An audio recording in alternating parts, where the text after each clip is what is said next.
السلام عليكم ومرحبا بكم في قناة فضاء ليلى. نتمنى ان شاء الله تكونوا بخير وعلى خير وفي صحة جيدة يا رب. اليوم انا محضرت لكم وصفة المتوم.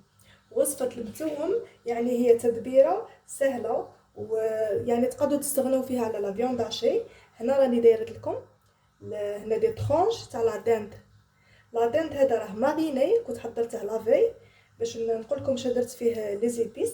راني حطيت فيه الفلفل الاحمر، الفلفل الاسود، السكنجبير، قرصه صغيره من القرفه، الملح طبعا حسب الذوق، وملعقه صغيره من الموطارد، وتزيدوا معاها ياغورت ناتوري الا كان متوفر، او تنجموا تعوضوه باللبن.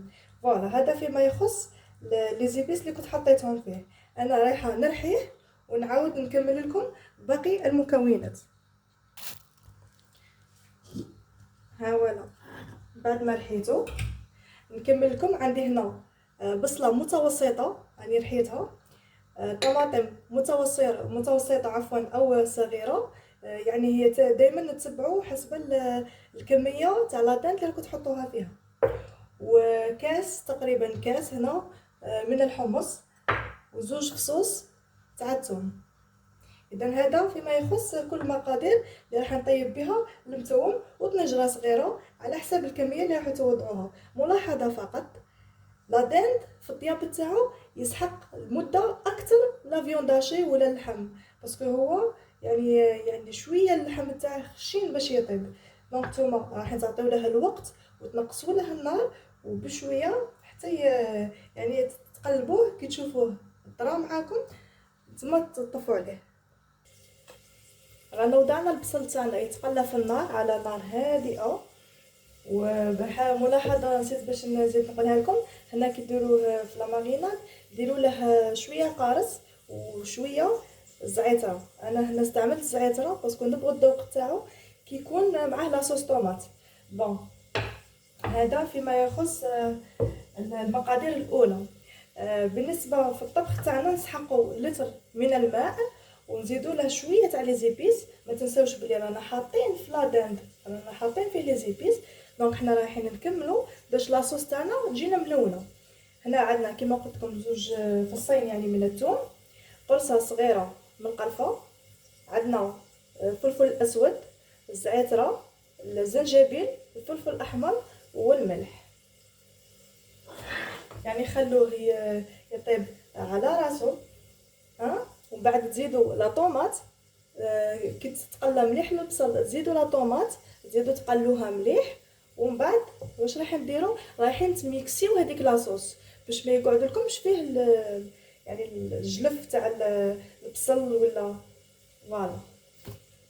يعني بعد ما وضعنا البصل تقلات فوق النار يعني على نار هادئه، وضعنا لا طوماط اللي كنا رحيناها وخليناها هي تاني حتى طابت ولات لا كولور تاعها ريحه الاورانج.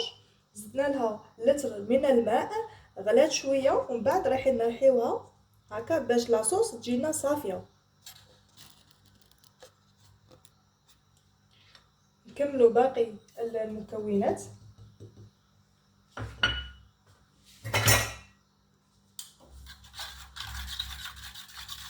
نحطوا كميه الحمص،